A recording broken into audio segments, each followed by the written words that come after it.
The Christian Wood signing just goes to show how the Lakers front office has figured something out when it comes to surrounding their superstars with valuable pieces at a low cost. Christian Wood averaged 16 points and 7 rebounds last year in Dallas, and he's one of just 4 players who are 6'10 or taller that have made over 100 threes in the past 2 seasons, and he's done it with good efficiency. His last contract was 3 years for $41 million, and before his stint in Dallas, which I'll talk about shortly, he had established himself as a high-value offensive big, especially in his time in Houston. But somehow, Rob Pelinka was able to get him for 2 years at less than $6 million. But also, something to know about Christian Wood is that he's going into his 8th season, and this is the 8th team he's played for. And this signing happened just 3 weeks before training camp, which suggests that he didn't have too many good deals available to him this offseason. But I believe that things like this are actually why the Lakers signed him.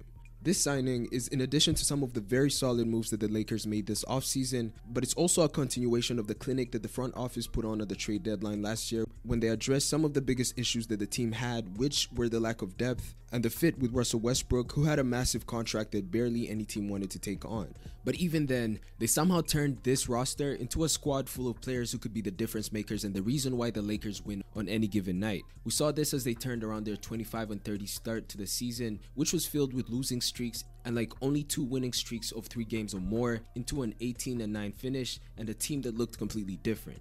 Less than a month after the trade deadline, the Lakers had the highest defensive rating in the league, and they allowed the second lowest effective field goal percentage from opposing teams. But the turnaround showed itself the most in the playoffs when every game that they won seemingly had a different X factor. In the Grizzlies series, Rui Hachimura is the guy making headlines early on, and I think you all remember how the Grizzlies were talking smack about him after his pivotal performance. You know, tip your cap. It's probably the best game he's had of his career. You know, it's a 7-game series. Let's see if he can do it again on Wednesday. Only for him to go out and do it again in his hot start in Game 3. And then you had D'Angelo Russell coming up clutch late in games, taking on the scoring load at times, and literally making history in the series clincher against Memphis. And defensively, we saw the Jared Vanderbilt heroics and how he helped to contain Curry early on in the Golden State series. And that's besides the guys they had already acquired, like Lonnie Walker, who had that fourth quarter performance that swung the series against the Warriors, or Dennis Schroeder, who was the guy setting the tone defensively in a lot of those playoff games, and the same guy that hit that clutch shot in the play-in game. And of course, Austin Reeves was like their 3rd best player when it came down to it. The Lakers just had a lot of guys who could provide tremendous value on any given night, and a big reason for this is because recently when the Lakers front office brings in role players and the supporting cast, they're looking for guys who are out to prove themselves. Coach Ham and I go back to our Milwaukee days, and we've had great conversations every day about this opportunity. He believes in me and told me I'll be playing a big role and knows what I can do. I look forward to this, and for sure, motivated after what Dallas did. So I asked him too, I said, well, what did Dallas do? Can you go more into that? And he's like, I'll defer comment about that right now. Fair enough.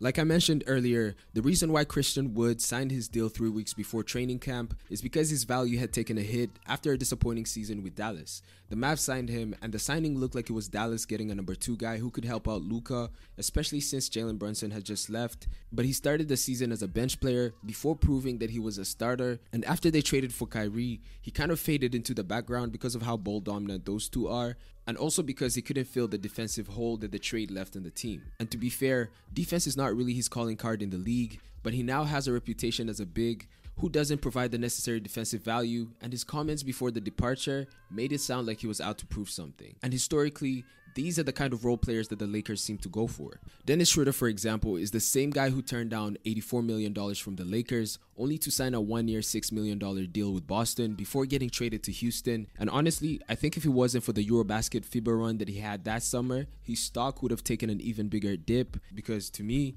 that man was on the verge of getting blackballed.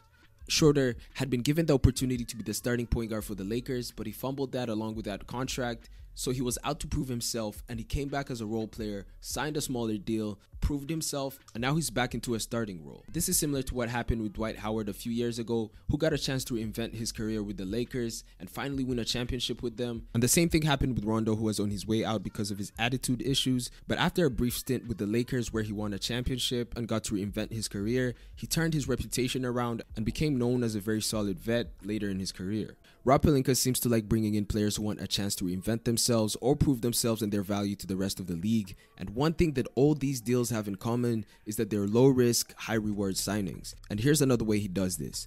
Outside of Jared Vanderbilt, the players that the Lakers acquired at the trade deadline were all in expiring contracts, meaning that they were playing for a big payday. But they were also out to prove something. For example, Rui Hachimura was a lottery pick who for the most part didn't pan out as expected in Washington, but with the Lakers, he got a chance to prove that he's still a valuable piece with two-way potential and so much to provide offensively and defensively. And he managed to get himself a new deal and a new image within the league. D'Angelo Russell, who was also in this deal, is a former second overall pick and a former All-Star who became injury-riddled after he joined the Timberwolves and was kind of forgotten about after his stint in Brooklyn. But with his big contract coming to an end, he had an opportunity to show and remind the rest of the league his value. And everyone remembers how D'Lo departed from the Lakers in an ugly fashion, with the Lakers choosing Lonzo over him, and of course, that incident with Nick Young that stained his career early on. Although I'm pretty sure that that's not something that was factored in when the Lakers traded for him, his return to the Lakers was like a redo for him, and I think for a competitive person, that's something that would probably be a motivator.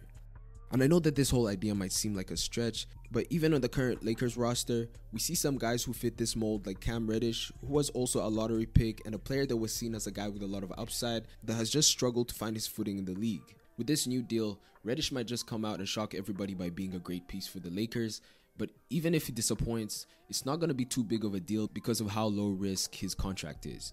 Now, obviously, there were some guys that were brought in on these kind of deals that disappointed, like Malik Beasley, who was supposed to bring in the much-needed three-point shooting for the Lakers, but ended up riding the bench for the playoffs. But even he ended up publicly apologizing, which shows that he knew that he blew a big opportunity. A downside to this way of team building is that a lot of solid role players that they pick up on these one-year prove-it deals end up leaving after just one season because they show how valuable they really are. In 2021, it was a guy like Malik Monk. This past season, it was Lonnie Walker and Dennis Schroeder. And right now, it seems like Taurean Prince or Cam Reddish might be the guy on that kind of contract. But yeah, that's it for the video. Leave a like if you enjoyed it. Let me know what you think about this topic. Do you think that the Lakers front office deliberately signs players who are out to prove themselves on these low-risk, high-reward deals? Comment down below what you think. And finally, if you enjoyed this kind of content, be sure to like and subscribe. But until next time, peace.